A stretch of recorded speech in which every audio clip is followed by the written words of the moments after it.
Vijay Beniwal. I do own the Seattle minor league team, Seattle Thunderbolts, with my partner Funny Chitneni. One of the things that will take us forward is having a ground where major league can happen locally. We are more focusing on building an academy where we can have coaches that we can actually start grooming kids from a younger age. You mentioned about having a company around cricket software or cricket technology. It's called Cricket Center. When a game happens, you get a flat scorecard of who scored how much. Somebody can score 30 runs, could be more important than somebody scores 60 runs. The scorecard doesn't capture that. Cricket Center actually is being used in Baroda Premier League as a streaming partner along with Star Sports. You stood up Desi landmarks, including Apna Bazar, including few restaurant chains. I was working in Windows around 2005. A thought comes in. We all used to come in a suitcase with spices. So I used to go to the Walmart and look at the okra, bindi. It will It's not like be this same. big. This is not bindi, right? Right. Few things about your childhood. My dad served in army, mom is a housewife, and I came here in Redmond 25 years ago. When I was in Jammu and Kashmir, I didn't do 8th grade. Because of terrorism, the schools was closed for the whole year. The school bus was shot at, and I saw the place was very peaceful to turn into non-peaceful place. You're actually moving towards public service. I'm someone who delivers, will produce results. I'm a big proponent of public safety. So if that's the case, then you want to make sure that you are passing that on to House of Reps and Senators. Things that I really stand from a city point of view, affordability is one big area because affordability affects your quality of life. From a campaign point of view, for me being new, the reach out is very important. I'm doing meet and greets. I'm trying to listen to them in terms of what they are looking at city growth. You just go for limelight of winning and not focus on building, you will not have long-term answer to it. Please know me well so that you know what I bring on table, and please go out and vote. What would your goals be?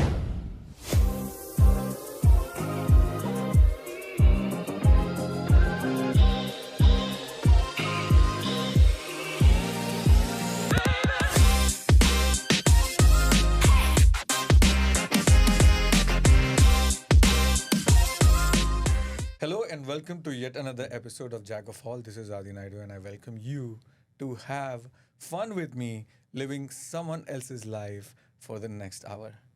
Every time I come on this show and I have a guest, I think that there is not going to be another guest who will blow my mind, but I'm wrong every week. And this is again yet another week where I am being proved wrong by someone who has not only dabbled in technology, business, sports, played sports himself at all the highest levels, and has such a great persona and a mission to life to be able to contribute to their community and the people around them. With that, let's deep dive into the amazing world of Vijay. Thank you, Adi. Vijay, welcome to the show. Vijay Beniwal. Correct. Where is Vijay Beniwal from? Vijay Beniwal is originally from India, a state named Haryana. It's in the northern part of India. I come with a background of army. My dad served in army, mom is a housewife, and I came here in Redmond 25 years ago. Wow. And what brought you to Redmond? Microsoft. Okay. I think I would relate a story where I was in my college and I was reading a newspaper and there was an article saying obviously Microsoft was one of the things to look upon to work at, and the story was the development center is in Redmond, so that was the name that stuck with me. And when I finished engineering, I think the path followed, and here I'm in Redmond. Wow. Manifesting, right? 100%. And I think. how, when you look back at your journey so far, and as we know, you have very kind and big aspirations for the future, how do you assess that? Has that contributed to who you are today and looking forward to? Yeah, if I look at my life when I was in India, I think the way I would do it is a very hardworking family. Dad being serving in army, we kept moving from one place to another, finding new friends every 3 years, new schools, a new home, packaging, repackaging. I think that time it was very exciting and tough too. But I think it taught a lot of interesting things. I think I understood more about different places, diversity, different food, different languages. I have an elder brother. He's in Boston right now. He came to US before me. He did his master's here. And I think in 2001 is when I landed here after finishing my engineering from, now it's called National Institute of Technology. When I joined, it was Regional Engineering of College. I see. That's how long time has been. When I joined in, actually, I knew in the map it was in southern part of India, but I didn't know where exactly it is. I picked up the college. It was one of the top 10 colleges in India. I picked electronics and communication. I was very excited. I'm going to go run away from my parents as far as I can in the best college possible. And that's how I landed up in Suratkal. Okay. Yeah. Wow. And how was that experience after that? It's a 4-year course, very strenuous in terms of there is a side of me which is very sporty, very outgoing. I think it was a college with very geeky people. Some of them are doing amazing in life, which is awesome to know, awesome to have worked with. Change in food, change in culture. But as I said, I think it takes first few months to settle in, and you start loving it. I think by the time I came out of college, I'm totally well accustomed to Canadian style of food, people, and I love it. That is fantastic. Vijay, you are many things. You are an engineer. You've been a techie for a long time. You're an active entrepreneur. You have multiple small businesses, if you may call them small or medium. You've started from scratch in many different areas, as well as your current aspiration of being in public service. You've been working towards that path in the last few years as well. Would you say that you do all of these things because you were a social person and you cared about people from the beginning, or the lifestyle that you got having a father in army and making different friends, learning about different people and empathizing with them? How would you assess that part of your versatility or different kind of thinking? I think it's probably combination of two. There is a side of it which grows in the conditions and environment you grow up, right? I think the interaction that I've had in life in the beginning when I was moving from one station to another, making new friends, made it more social. And the second part, I think it's about what really makes you happy, right? When you do something, there is something about like, oh, do you invent something you'll be making happy, or you go play sports or something. I think for me, I feel very confidently at this time and age, very people person. I think if you say, what do you thrive for? I think working with people, enabling them, facilitating success for someone else, empowering them, developing them. I think those are things that really inspires me. I think all I did probably, if I look at it, is one of the factors that was common is I focused on people around me, and I was happy to see they growing around me, and I loved it, and I think I've just continued to grow on that. And maybe when I was sitting last year and thinking what next in life, I think this thing did trigger me. It's like, what is that what you really look for? And I think that's is about making people around you happy, and building community that is a happier community. Interesting. The way you describe it, it almost feels like it's intrinsic enough that it's your own observation, and then whatever feeling that is generated through that becomes, what you care about and the mission, rather than having inspirational figures around you who you try to emulate, right? Sure. I think obviously people around me have inspired me, taught me. I see.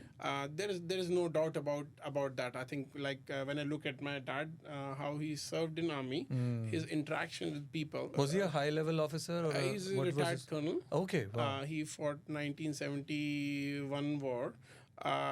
The engagement that he had people with was very good. I think he could rally people around. He would take care of them, to the fact that they would stand next to him in terms of what they do. Sports also is a big factor, because I played a lot of team sports. And you learn very fast that it's not about you. It's about the team. The team wins or team loses. It's not about one person winning or losing. So I think sports, where I grew, and I think inspiration comes from. If I really think, I think translating all that and doing something good is always a factor into me. Is like, what is that good that we are chasing for, and being able to do that. That is fantastic. What a way to live. Actually, that would make me so happy if I were living like that, right?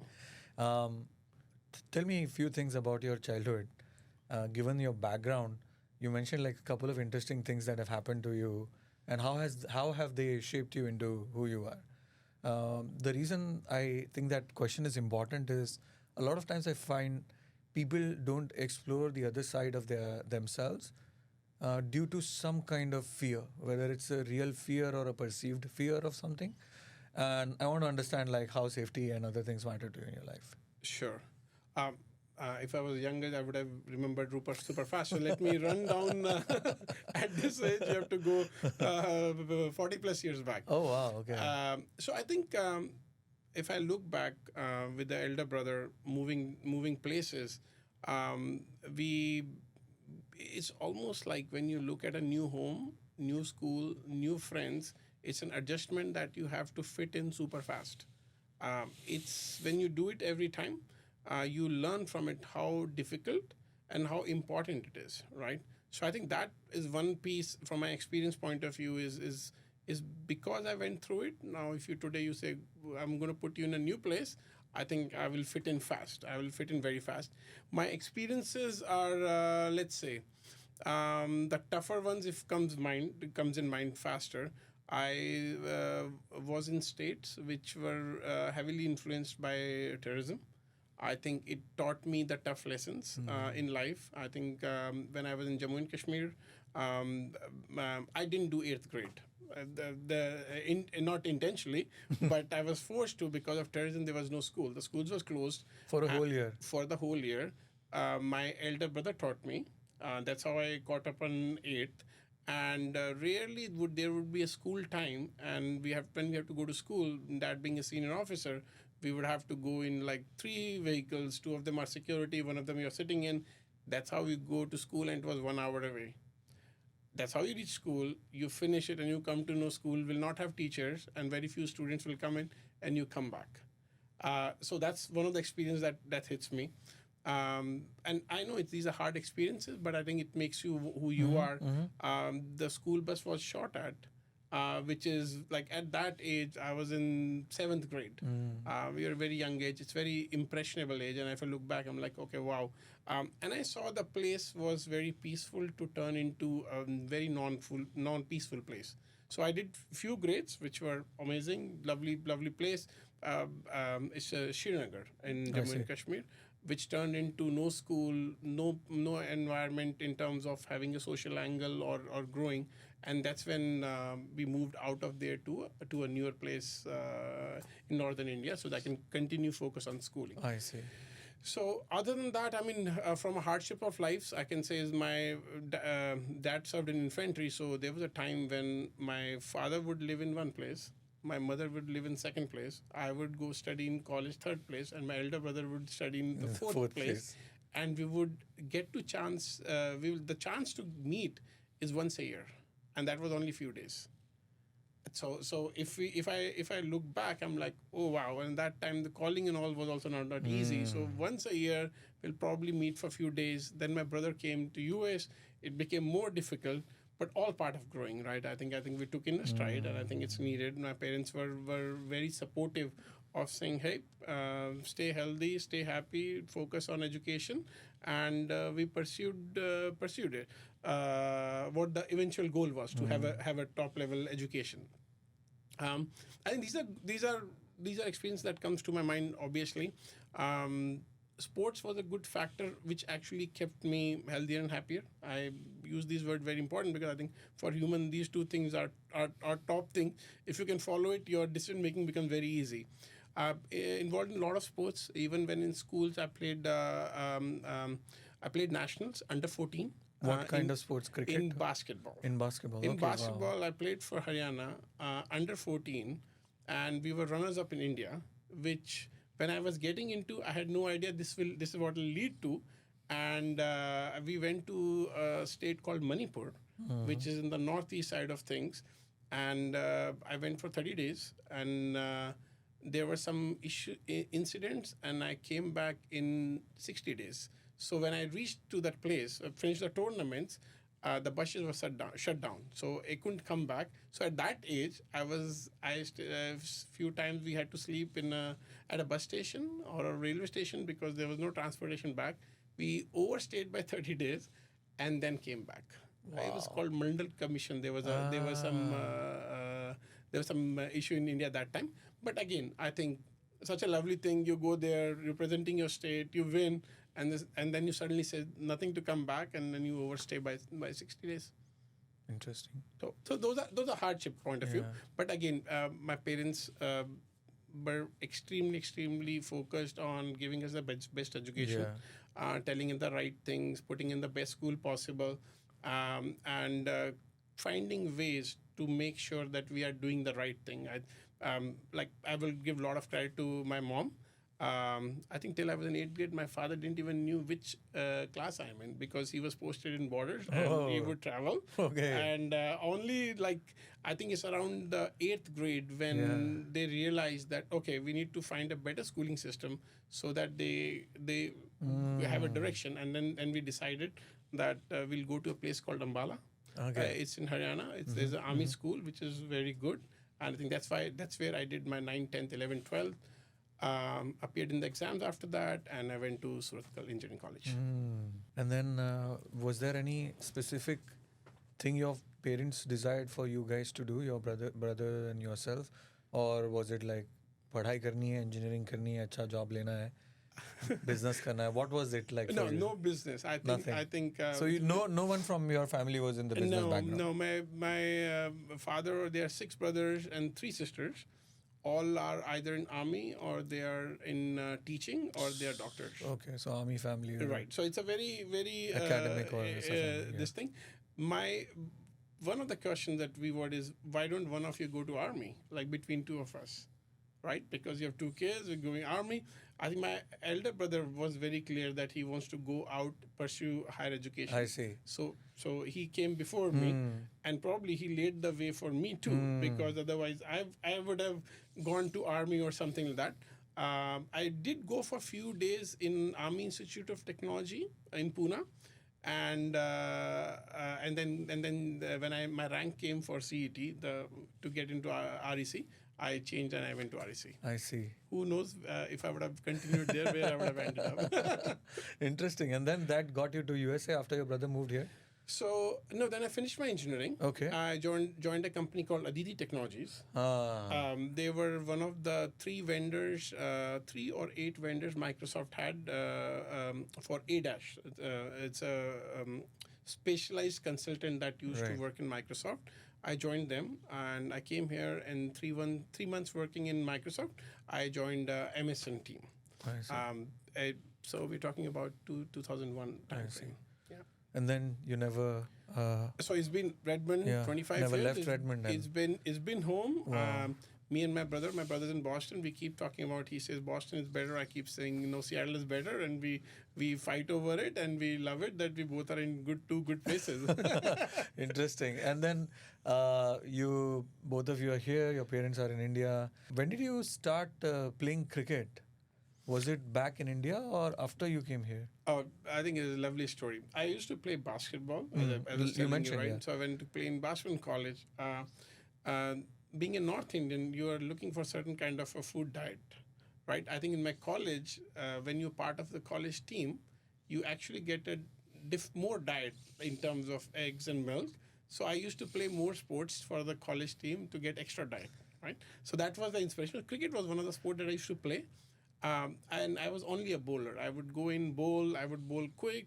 The captain loved me. He would say, why don't you stop by for 1 hour before you go for basketball? I will go bowl and come. In my whole life, during my college time, I played for my college team 4 years. I only batted once. They never gave. That's how good the team was. Wow. They didn't. I never, because half of the guys have played under 19 state or because of the sports angle. A lot of players were good. I only batted once. I bowled well. They had me keep bowling, but basketball was my main sport, right? So I came to US.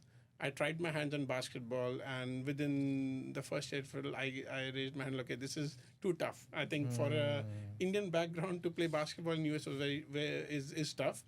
and I think the fitness requirements also is like you need to dedicate yourself to that bar.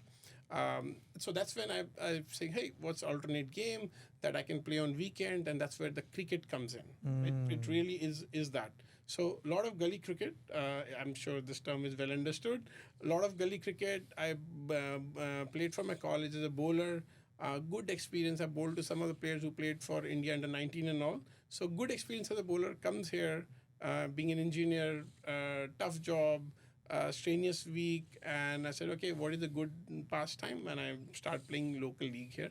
That's how cricket started. In Washington? In Washington in 2002. Okay. So if we touch cricket, 2002, we were probably 8 teams at that point of time. That is all we had. We have over 50 teams that play league cricket in one league, and we have multiple leagues. Right now. Correct. So if we see from 2001 to 2025, we are looking at we have around 15,000 people playing cricket in Pacific Northwest. In fact, not just playing, even watching was difficult. Yes. So when India used to play, I remember that time there was no streaming of matches, and you would I think Dish Network was the only one, and you would group together with friends. And I still remember from 2001 to 2002 time we would go there and watch somebody's place. To a point now you can watch your phone. Wow. And in fact watch yourself play on the phone. So how did it start, the league? Were you going through some trials, or how did you get picked? So league has so the whole cricket in any system for that matter, I think is a local league. You can have one or more leagues. What they do is they build teams. And they play with each other.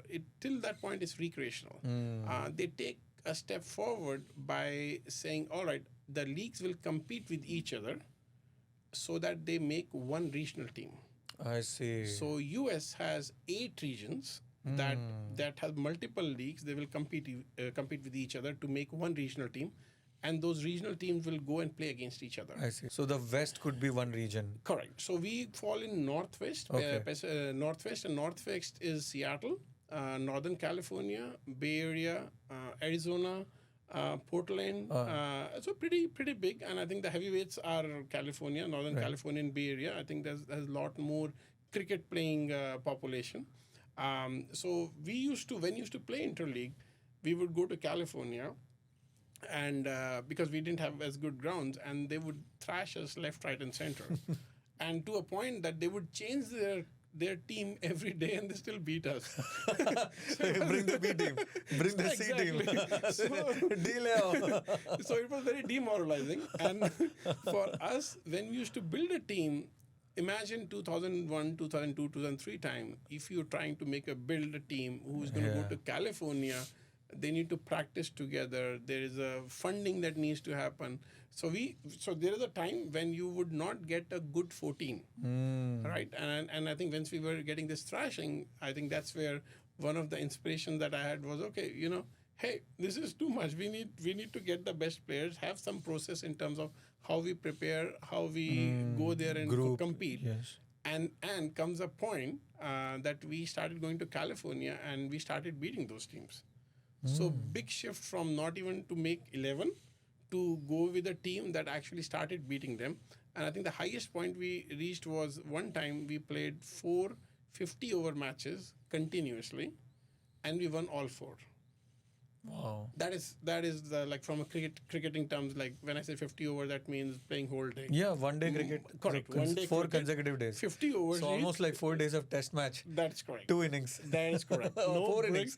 And especially people who bowl medium pace and all, it's a very, very strenuous thing.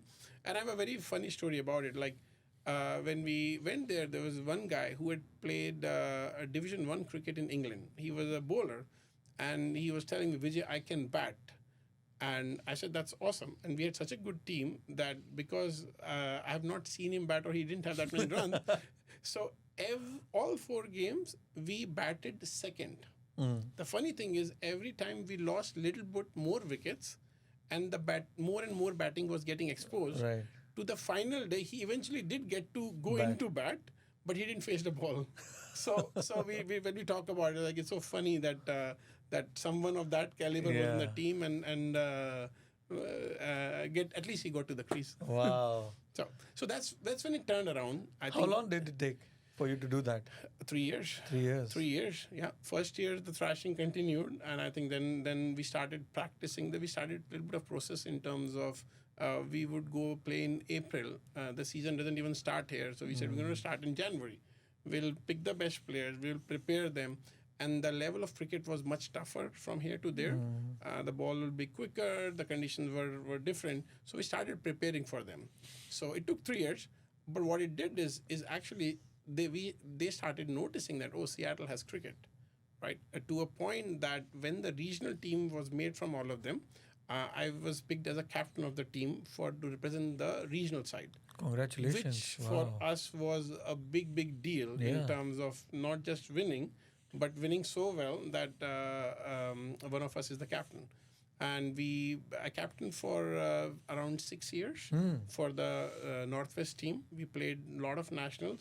In fact, one time we went on to win the US Nationals.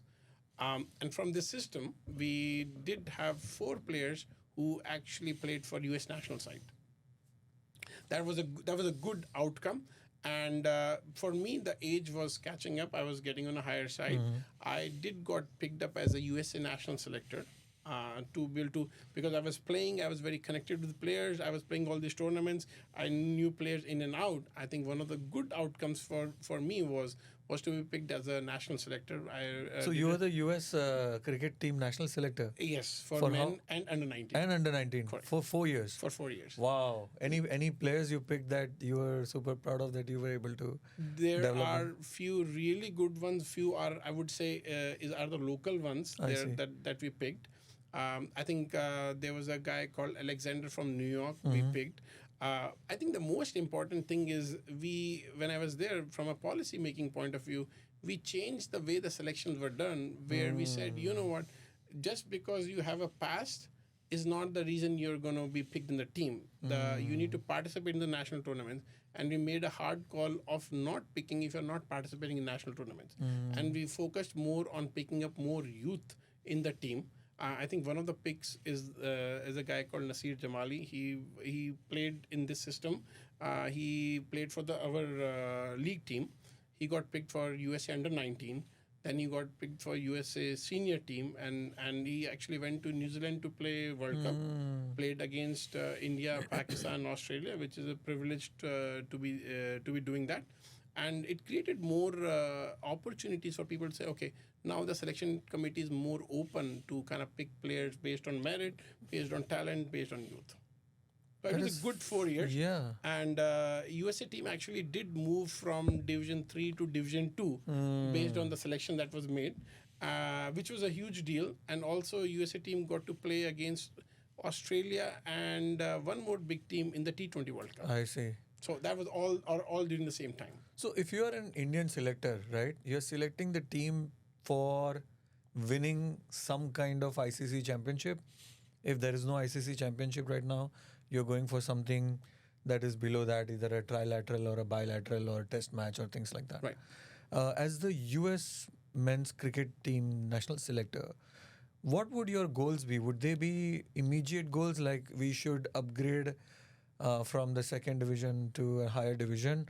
Or, okay, now we gotta build a team in 4 years that will go to the World Cup playoffs or something like that?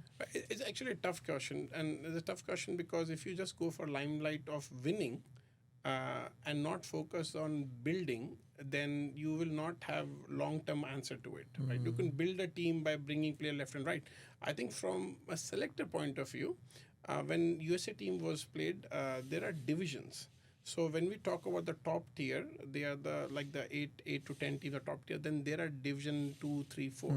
So US was in a lower division. One of the goal was to pick the best people and build a system where players are inspired to say, hey, the right people are being picked, because you are expecting someone to be fit, somebody to compete at a next level. Yeah. So you need to find those ways how you inspire them, and then the team goes together and win those divisions to go up. And the reality of things is you can't expect someone to play a league cricket and go play against international and do well. So this is in my theory. I think we have to understand that they're going to fail few times before they're going to succeed. I think it's very important to trust on the people at that time and focus on making sure they are skillful, they are prepared, they have the talent. So even if they're failing, the failure is because they're adjusting to the next level. So I think showing that was very important. And we did that, and certainly the results didn't come in the first year. I think the results started coming in the second and third year onwards. So for us, it was very important we are winning because it shows that there's a path forward, but at the same time also participate in all the local tournaments that are happening. Where, like, because when you see a selector is coming in, they say, oh, they're watching us. Their commitment level changes. So I think we did bring those policies that we will go in more tournaments so that people know selectors are there. They're going to take it more seriously and kind of build around it. That is fantastic. I never thought about it that way. Like, depending on who you are, your strategies and your focuses change, and especially because we are talking about cricket. One question that comes to mind, top of mind actually, is in USA, cricket is not native. Right. So the sports itself is coming from a representation of people outside of the United States, right? Right. So all the Desi folks and Australians and other folks that are in this country who want to play cricket. So when you look at selection, the people even on the list of the merit would be generally in the non-American, non-Caucasian or non-first generation people. Is that true, or how do you see that influx of new players coming in? Where are they coming from? So if I turn back, when I was playing cricket, I think the most influence was from West Indies. Okay. Most influence was a lot of first class players who were playing here.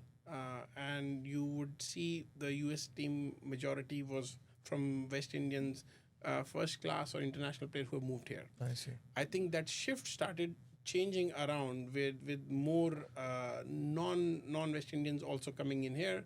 I think the biggest shift, in my opinion, that happened is when there's a corporation called ACE, American Cricket Enterprises. They came here, and now they are saying is we're gonna have a minor league and major league structure. I think that's the biggest. Think of it this way: you need someone to take cricket as a professional sport. The league should be able to give them a livelihood out of it. Provide them a profession. Correct, right? So I think what we didn't have in USA was there was nothing like that. You play local cricket and you have 2 or 3, 4 tournaments, but not good enough. Which is why I was trying to say it's very difficult for someone to stay motivated from being fit and from being skilled. But when this league system comes in, then now we have a minor league and major league going on. And I think now each player has a much different, bigger pathways to participate in this minor league team, get target to get drafted in the major league team, get drafted in the USA team. I think the opportunities have grown. So now it has opened in terms of the box has more to play with varieties of players coming from different places. So I do own the Seattle minor league team with the Seattle Thunderbolts with my partner Fani Chitneni. We both are in here. If we looked at our first year team, we had South Africans, we have Indian, we had Sri Lankan, we had Australian. We touched upon a lot of different countries' players so that we can pick the best player. But the idea, I think, the success is when local grown players actually go play minor league team and then get to picked up into major league team and so on. It is happening. Actually, I can tell you certain names like Sanjay Krishnamurthy. All these are grassroots players, US born, who are actually in the system and doing extremely good at the major league level now. I see. As the owner of the minor league cricket team here in Washington, I have 2 questions for you. One, tell me what are like the inputs and outputs of your league team? Like what is the mission? What does it do? Right. And secondly, what is the future of IPL like cricket, T20 cricket in USA? We had seen a lot of fun conversation around it last year, but nothing has happened yet. So because you're the closest to that world, I would love to know where your mind's at and what are other things that are happening right now exciting for others. I think from setting up a system, I think last 4 or 5 years have been about setting up the league, setting up a system where you can build on it, right? So the major league is what an equivalency of IPL is. I see. The goal there is to become the second best league in the world. Today in major league, you will see local players that plays the US minor league get drafted, and six players plays from outside of US. So out of the 11, five are local, six are outside. These six are actually the top players who play in IPL. If you look at any of the major league games today, you will find the seriously top players already playing. Only Indian players are not playing in the major league. I think it's a matter of time. I think as US market grows in, we are able to show that the market is there. I think we will see that shift happen. In the meantime, I think very important in my case is that the minor league structure get a little bit stronger. We are not relying on players coming from outside, but we are actually building our youth to be that good and so skillful that the minor league is everyone is actually is grassroots product, and they are getting picked and they are able to compete at major league level. I think so. You asked the question about what is the output for a minor league team is basically is in the region that you represent. You need to groom, you need to find talent, and you need to translate that talent from mentoring, from giving skills, from practices, so that they can play minor league, show how good they are, and then if they get to play in major league, they can actually compete with them. I see. The difference is so high that when a local league player plays with a professional in a minor league team, wide apart, right? So first you need to make sure your local players are able to compete with pros that US has, so that they can compete. And when the top of the minor league goes and gets drafted in major league, the success is not very high because the stars that plays major league, the difference is so huge. So huge. So I think closer we bring, that's the goal. Yeah. And again, so this is the sports side of it. I think for a sport to go mainstream, I think a lot of things have to happen. I think we need to focus on building infrastructure. We need to focus on having academies where we are seeing this youth quality is actually going higher and higher. I think those two things are extremely important, right? I think it's a grind. In the beginning, it's tough, but I think we are seeing more grounds, more players are coming in, and we're getting there. You think Seattle will be one of those cities? It already is with Seattle Orcas and considering your minor league team, many other minor league teams here as well. Do you think it'll be one of the key players in getting T20 or cricket in United States? So Seattle Orcas is the Pacific Northwest major league team. Right. We are actually a pretty well-run, organized major league team. We did go to the finals in the first edition. Right. The principles are in place. I think one of the things that will take us forward is having a ground where major league can happen locally. Today the grounds are in Florida, in Dallas, Morrisville.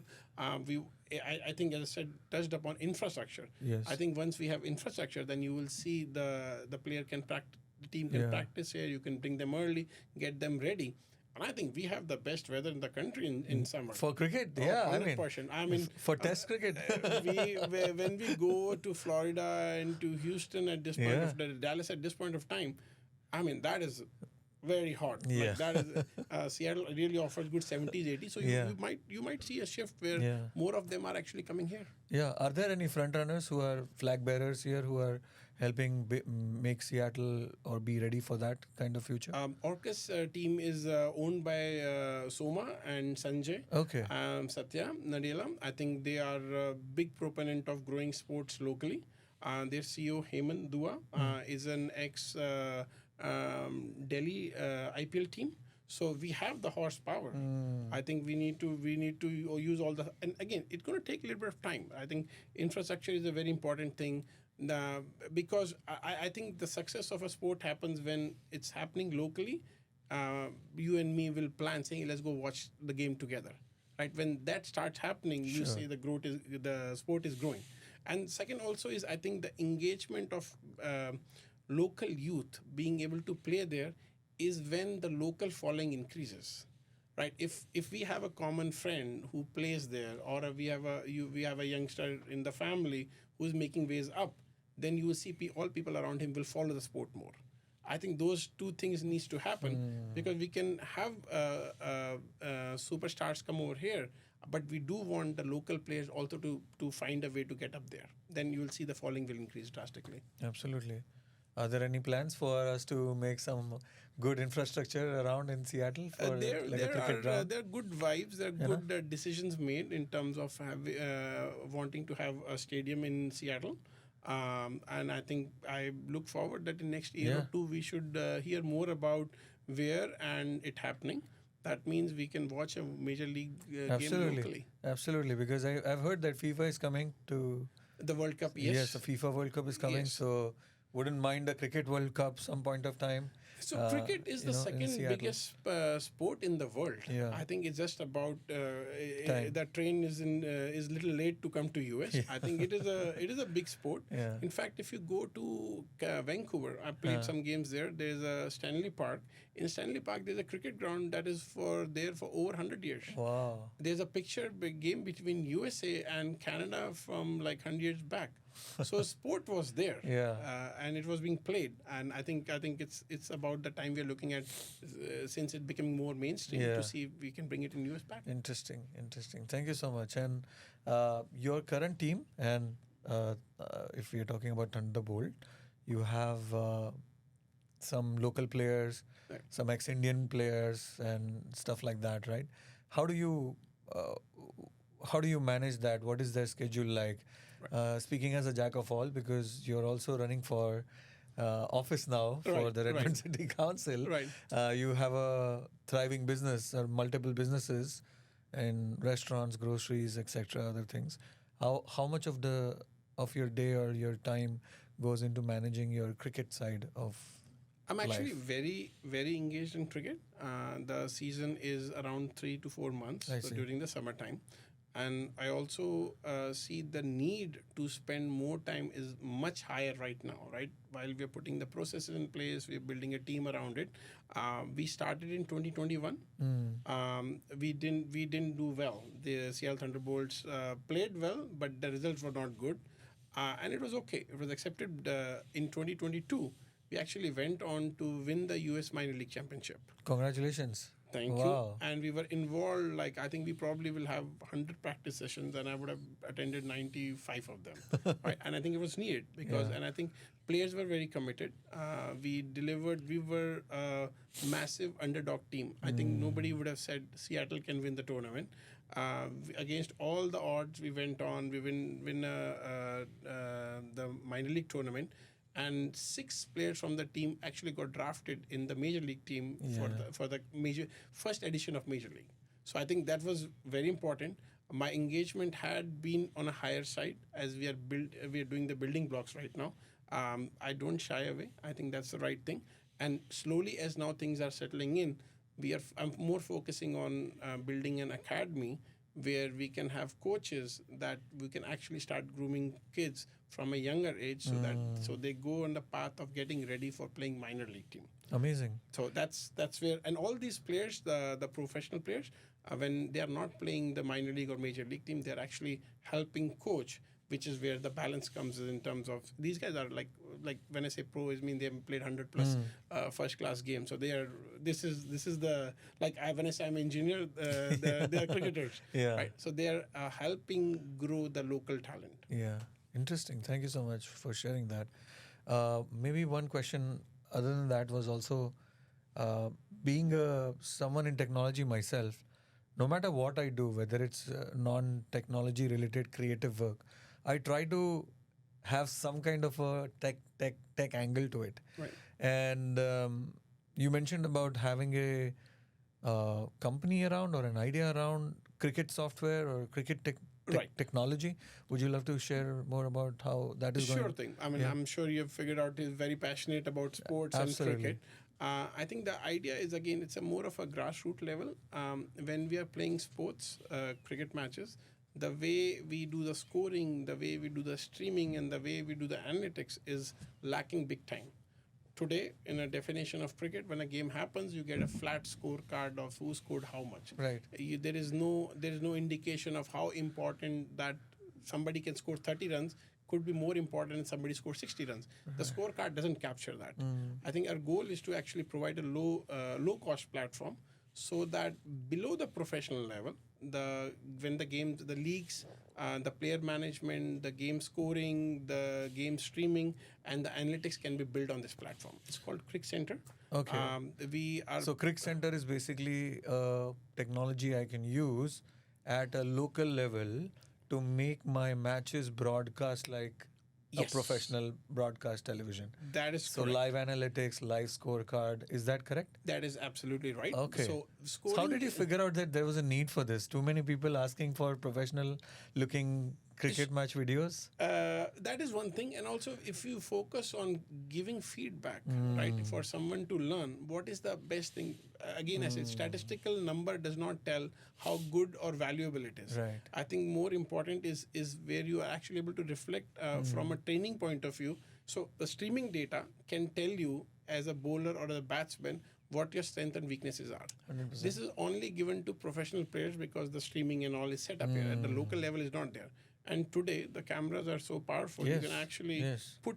So our thought is to use 3 cameras, calibrate the whole ground, and to be able to use ball tracking. So nobody is manning the cameras. Right. You're able to move the right camera covers it and stream the whole game on it. The player can go back and say, I want to watch the game and I only want to watch my side of it. It'll remove all the noise and only show the players batting or bowling. This is from a live game footage. This is from a live game footage. So That is fantastic. highlight It'll help your generation- team as well to practice and stuff. Yeah. So highlight generation, like right after the match, you played an 8-hour match. You can get the highlights of 20 minutes right out of it using AI. Cut all the noise, get some package, you publish it out. That's just a simple example. And this is a startup that you have co-founded. That is a startup. Founded. Yeah, and you can take this forward now. This is where I was talking about during the game. Imagine when you are batting indoors or bowling indoors, you record your videos, you watch it repeatedly, but what do you get out of it, right? You have to do a mental model in terms of what worked, what did not. Imagine if I can say you bowl 10,000 balls and I could put together these 10,000 balls, you can't bring a ball in, all your balls are going out. If you can reflect on those small things, that means it gives what your pitch map is indoor. I think that's awesome. If you're batting indoors and you bat it because it hit the net, you don't know whether the ball would have been caught or boundary. Yeah. But if you extrapolate your innings inside 100%, into a stadium and says, hey, today this is how you looked, those are extremely good viewpoints. Or think of a youth being told that and coached based on real analytics.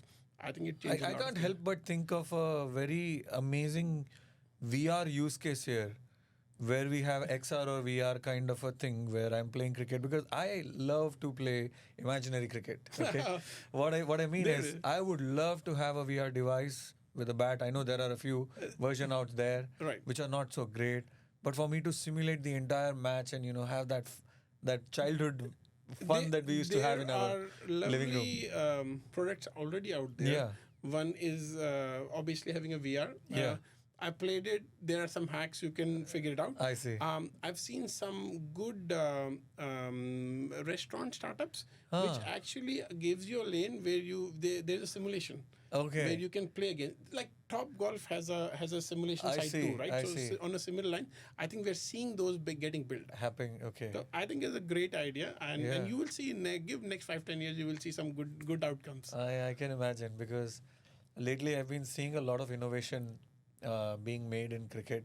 Earlier, I used to see FIFA's innovation being brought over to BCCI. Right. Now I see very cricket-specific technology being built, and I can't help but imagine smaller companies in the background would be actually actively something testing which that is out. very interesting now that we're talking about it. I think Cricket Center actually is being used in Baroda Premier League as a streaming partner along with Star Sports. So they are scoring on it. So we already are working with bigger leagues to be able to make sure the product is stable, product delivers everything, and then we're going to bring more into market. I think the eventual commercialization will come when players will subscribe to it. More games can easily be streamed out of it. That's fantastic. Wow. Yeah, I love listening to all the stories and such interesting areas that you have been in, right? Right.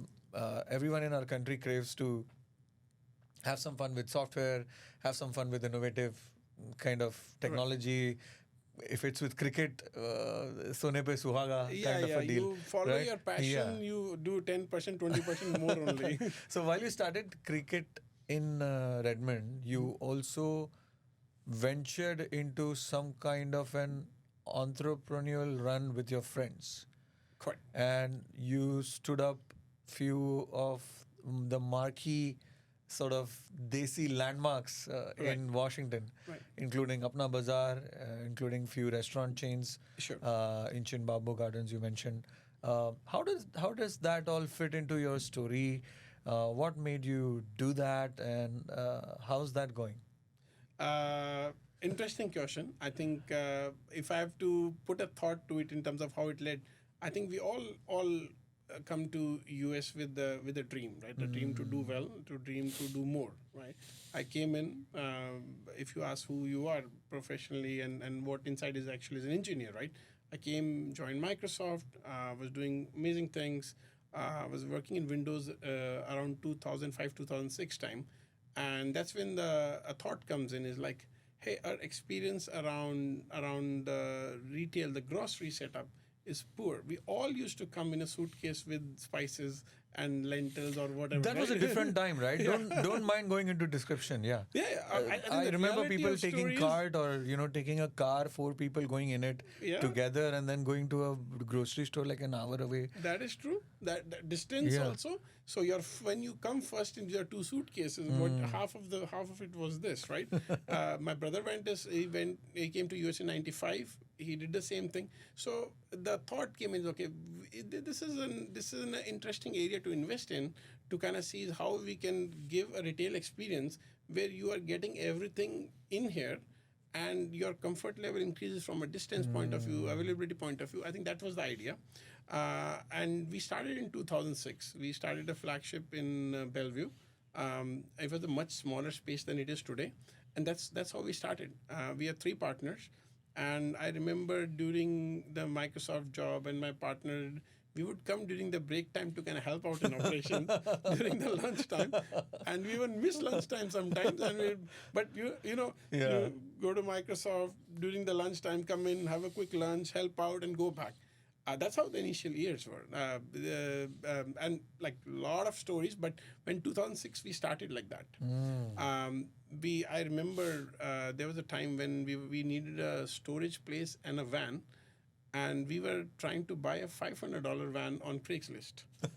This is a real story. Wow. So that's the initial stages. I think from there we grew into bigger sizes, much bigger catalog, much more experiences. Today we are online. We are in 5 locations. So we grew from Bellevue to Bothell to Sammamish to Kent to Redmond. So it's a growing, thriving business. It is a growing, thriving business. I think by having multiple location, giving the same experience across the board, like we allow, you can go to any stores, you will be identified as a customer. You are given the same experience.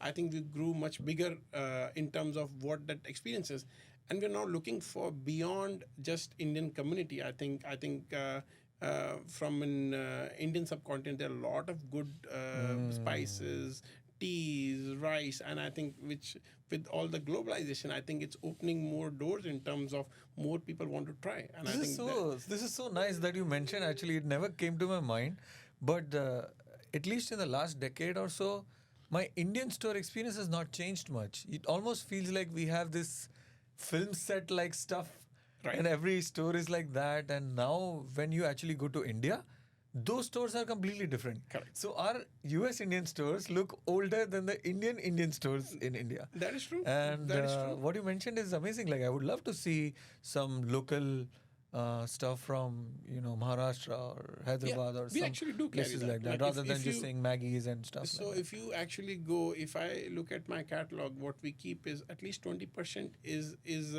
a non-chain product from some state. We pick, we bring it, we I give that see. experience. If it's good, then we continue. But I think we try to bring that. I see. I think Maharashtra is one place that we get some of the stuff.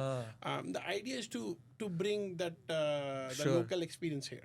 That's fantastic. Yeah. And what were your journey like through this period of learning business? You'd never come from a business background.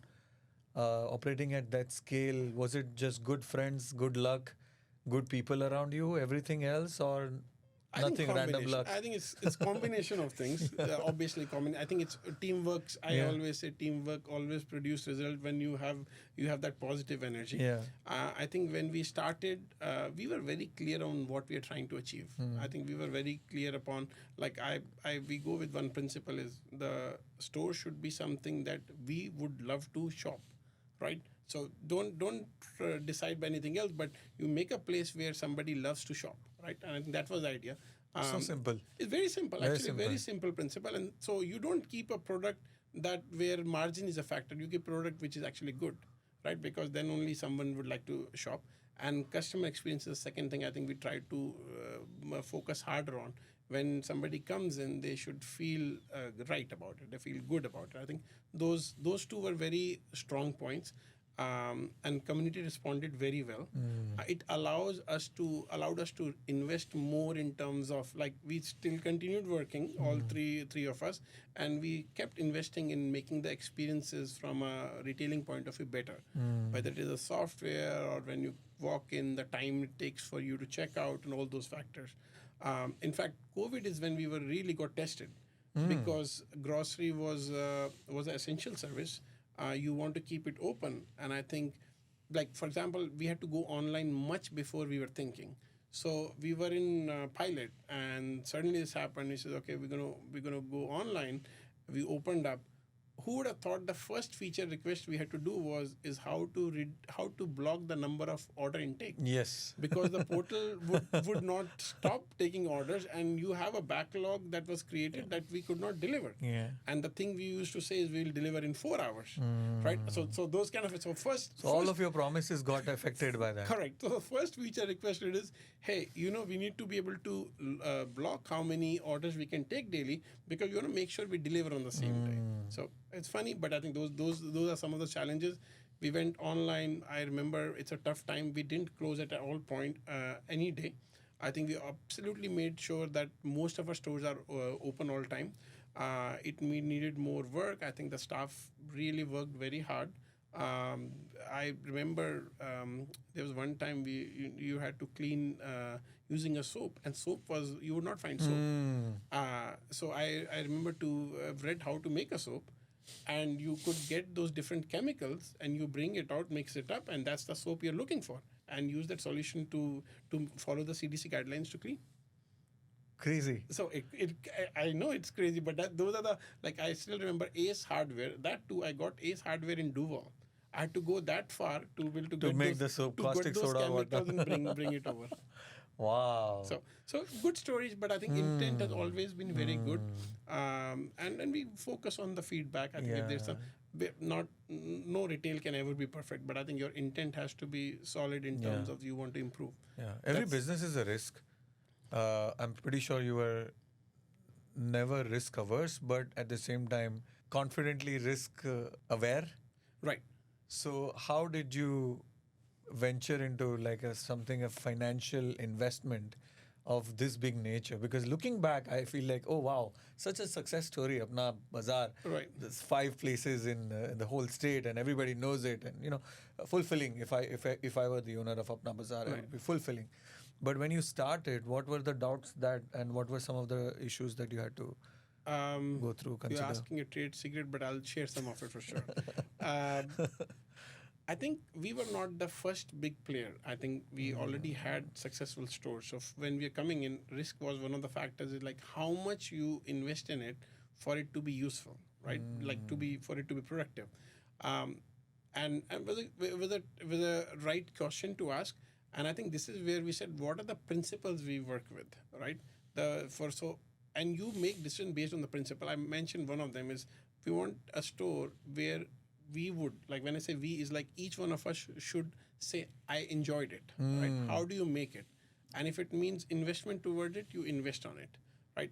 I don't know if you remember the point of sale systems in the early times was a DOS system. Yeah. Like, okay, no, that takes this much more time. If you're buying 10 items, it takes that much more time.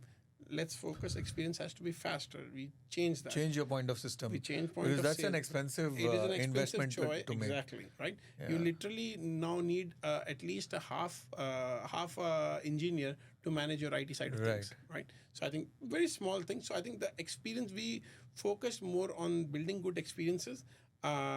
In terms of risk part, you said.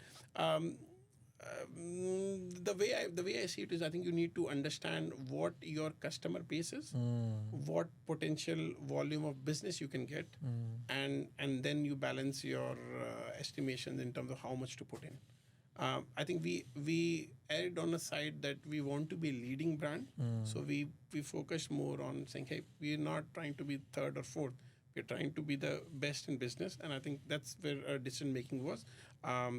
And it all worked out great. You can put it accidental, or you can say you guys were operationally efficient. I think our focus continued to be is watch operations very closely, right? How much man hours, like our scheduling in 2006 was smart enough to look at which hours are busy and only put more when customer is coming rather than whole day, right? A very simple thing, but we were doing that in 2006. Fantastic. Wow. So business operated on principles and really hard, right? Margins in retail is really hard. It is. So everything can go wrong and very little things go right. Right. Unless everything is working as business as usual. Um, that said, I feel like successfully running a business like this for a long time, which is a brand that is recognized around the place that you live, is a big deal, because a lot of people deeply care about Indian stores, especially Indian grocery. I know so many of my friends who just don't go there for the grocery, but just for the feeling of Especially the fresh listening to that vegetables. Rajesh Khanna song from the 1970s, and you know what I mean, right? Right. So yes, again, the fresh vegetables that you would never find. I remember my first experience in the United States. I was in Oklahoma. So in Oklahoma, there were not many Indian stores back then. At least in Washington, there were many Indian people because of Microsoft and stuff like that.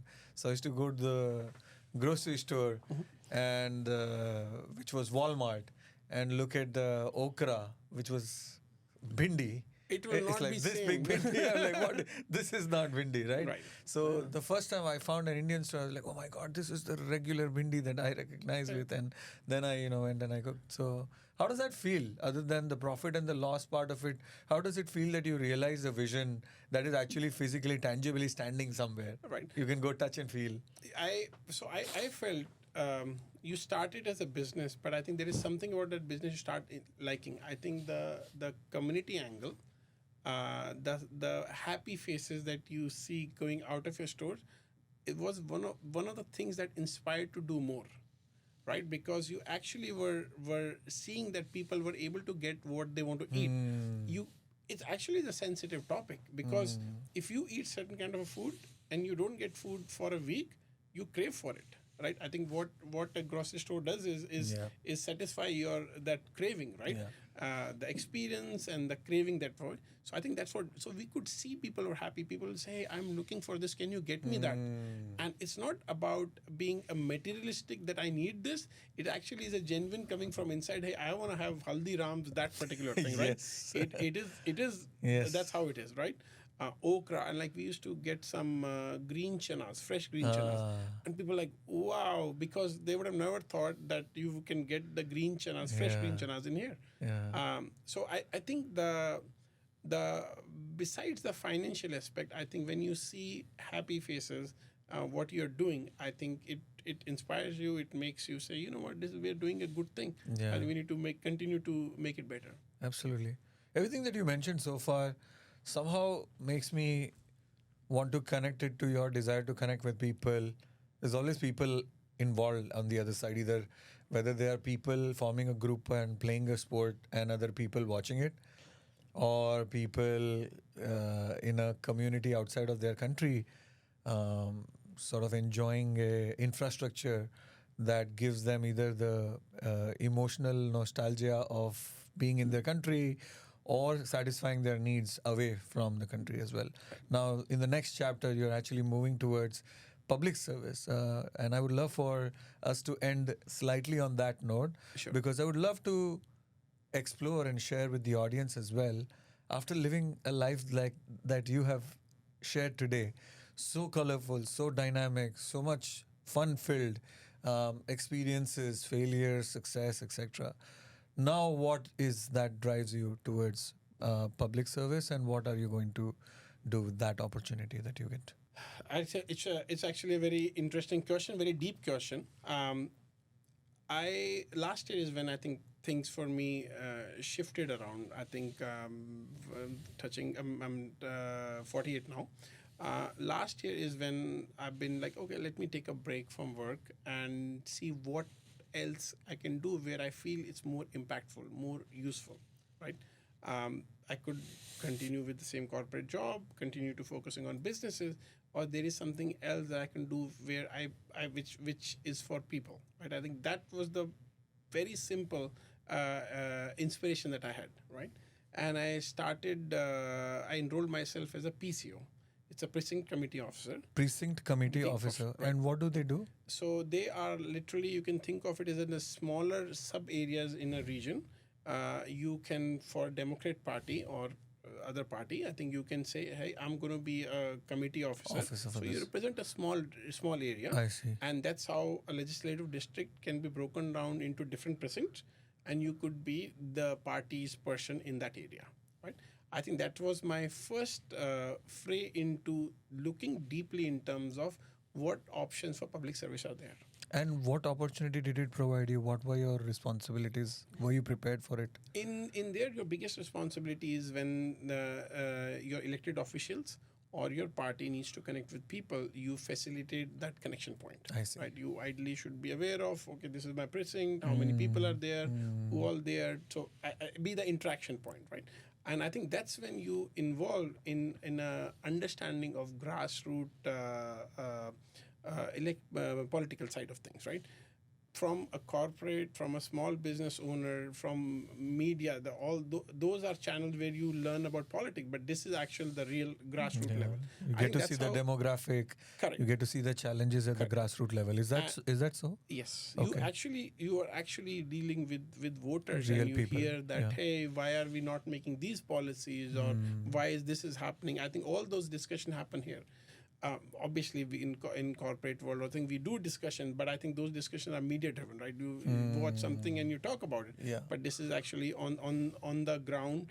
A new building is being built, or a decision has been made in terms of how the land will be used.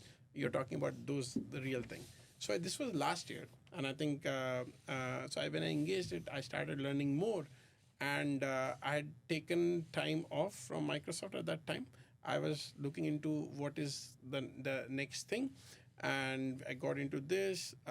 Few more things happened. My mom passed away. I went back. When I came back from India, I'm like, okay, there were a few things from that incident also. Like I can do more for people. Like I can do more for community. I can touch upon that part more and dedicate part of my time there. So that was the primary change point for me. Is okay, let me focus on something that I can do here for as a public servant, and that's what the inspiration was. Awesome. And I there is a process called filling a position by nomination.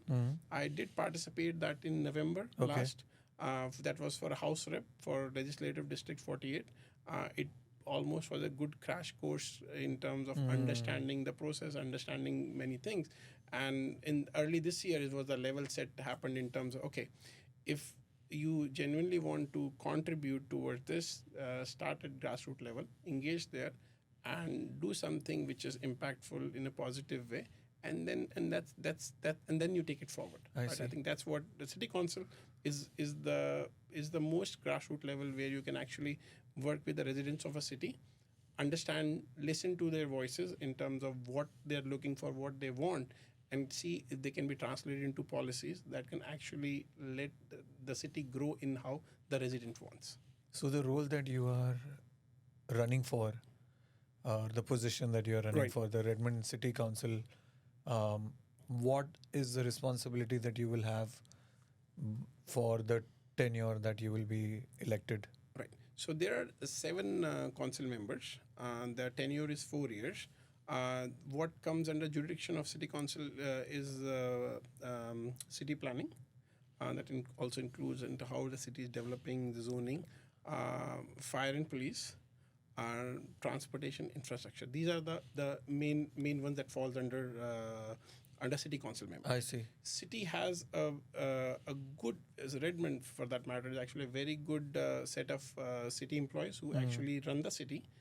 But when the policy comes into place, right, you want to make a new policy, you want to change certain policy, certain decision making, what happens is the council members and the mayor together make those decisions. I see. Right, and the city employees help you make those decisions by actually bringing you data. Right, I think, and that's the relationship you have.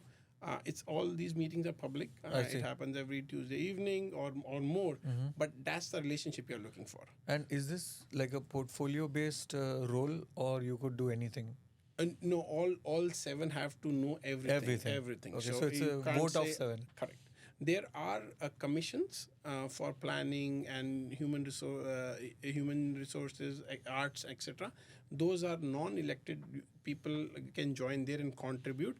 In here, all 7 needs to vote on every policy. Yeah, and the council members are not representation by demographics; they are representation by votes. That is correct. Okay. Yes. So each position, everyone in Redmond can vote. I see. Right. I see. So it's a we are looking at a growing city. I think if you look in 2000s and we look at now, Redmond is Yeah. absolutely growing Yeah. quite fast. So council member is representing whole of the Redmond in that case. And then what does one do after being a city council member? What is the next step?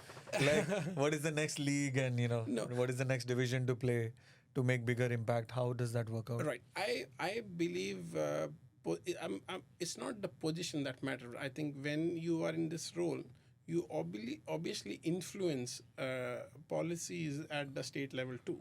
I see. Because you take that discussion from, hey, Redmond is And this, Redmond is a key city as well for the Bellevue, state. Redmond, Kirkland are big cities. So you do take the voice of people in terms of what the challenges, what the growth are, and take it at a state level through your house reps and senator. So they get more insight into, hey, this is what we are like. Policing could be a great example, right? I'm a big proponent of public safety, right? So if that's the case, then you want to make sure that you are passing that on to House of Reps and senators, saying, hey, we need to work more, less, or what those options are. So if I am a Redmond City, resident, Right. which I'm not, if I am, what is exciting me about Vijay running for this position? Great question. I think, and that differentiating factor for me is I'm someone who delivers. Right, I will always show up. I will listen to you, and if you look at my background, I will deliver answer to you. Right, when I say delivered, I will produce results.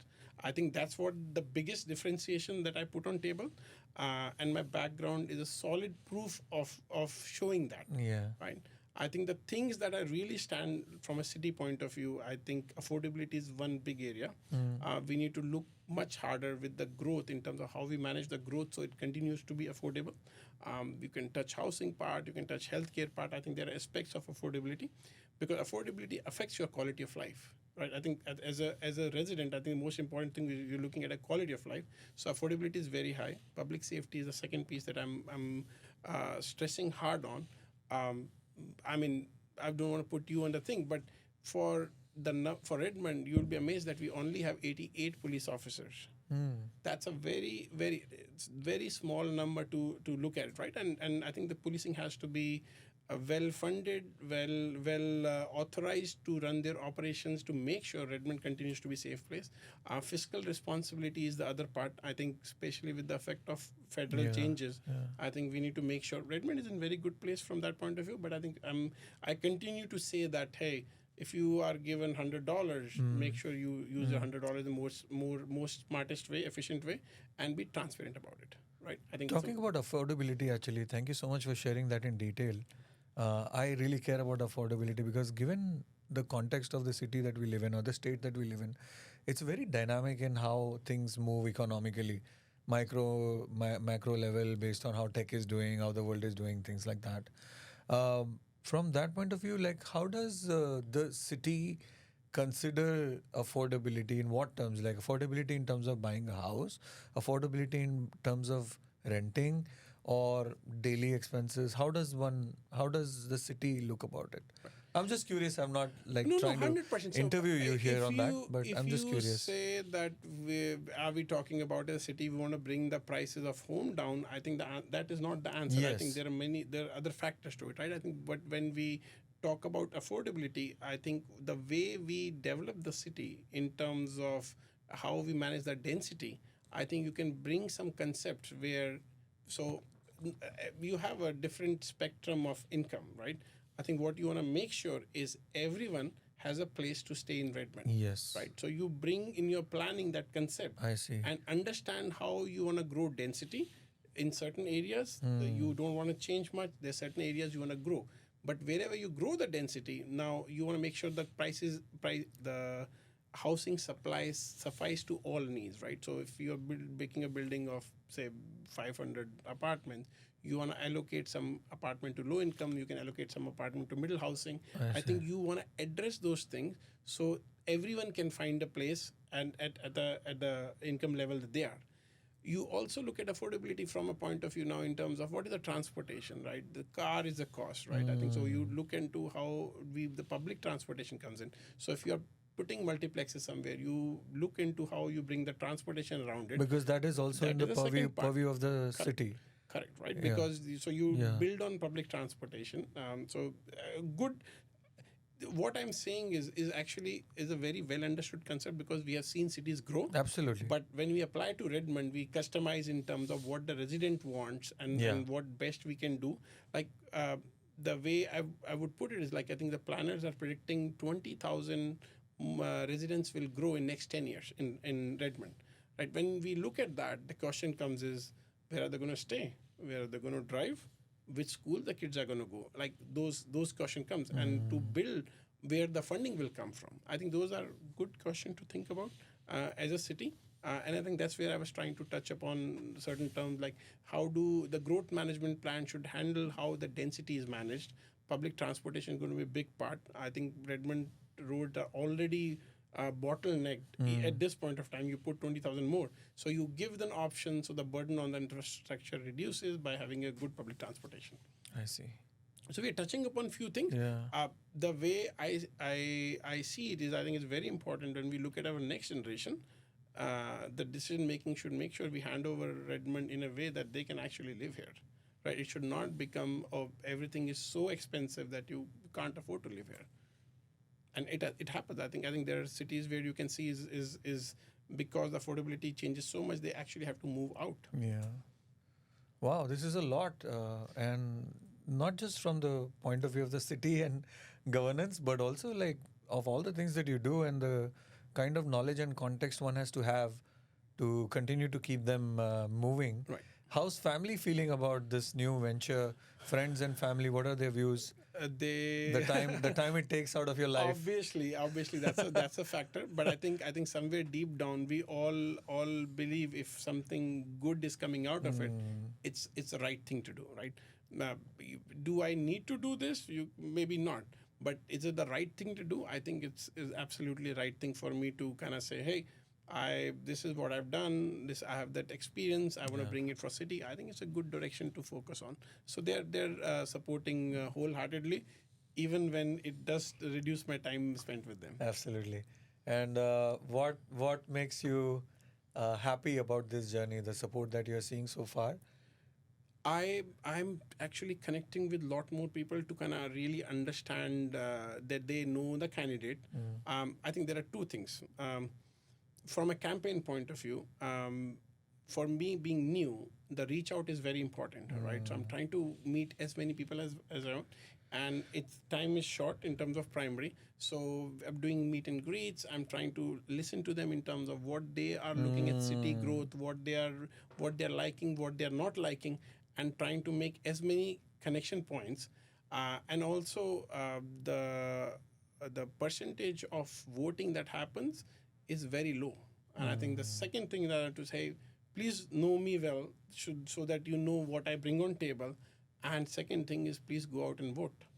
Right? We all want good growth of Redmond, but the action in this is more of us comes out and vote for the right candidates. Representative. Yeah.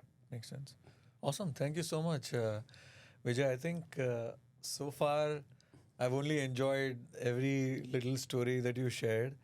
One of the goals of the show is for us to share some tools that help folks manage different things that they desire, so that your ability to manage different things does not become the reason you don't pursue different things Right. like you did in your case. So what are some of those things that help, whether it's anything, friends, meditation, God, books, science, cricket, sports, family, friends, whatever? What would be a couple of things that you would share to your younger residents of Redmond and India and the rest of the world? I think we all have very good ideas. I think don't fear exploring some of them into action, and you can't plan how it's going to happen, right? You can't see end to end. I think you pick some of them and take an action on it, right? If you think too much and you don't act on it, it'll never happen, right? So don't fear. Be actionable, be thoughtful, but be actionable. So take some of the ideas forward. I think that's what I would recommend. That is exactly what I did. I had lot more ideas, but I think you come down to just the part being thoughtful. Pick some of them and act on them. That is a fantastic advice. Thank you so much. And I think one of the key things that you shared that personally helps me as well, because I struggle with this a lot, is because I do a lot of things. I envision them, and not all of them turn out to be the same way I envision. In fact, none of them turns out the way that I envision it. But at some point of time, I realized they were all beautiful, and I'm so glad that I started them. Yes. So, is that the point they were trying to make through all of the things that you have built so far in your life? And I have my failures too. When I talk about it, I mean there are things you do. There are certain things that will not work for you. But again, I think the fundamental question that you ask yourself is, when you do something, what's the purpose behind it, Yeah. right? And I think that purpose in your mind should be absolutely clear. Like for me, if you run a business and you only focus on profit making, I think I can bet you the success rate is going to be extremely low. But if you focus on, hey, here is the idea, here is what customers are looking for, and I can build that experience where customer will be happy.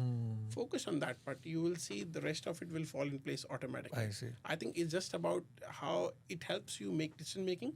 Focus on a decision on what is the right thing to do. Right? What are you trying to enable? Numbers follows. This is fantastic. What a treasure trove of great advice and experiences you are. Thank you for coming on the show, sharing some wonderful stories that made us laugh, wonder, and even be impressed at everything that you were able to achieve so far.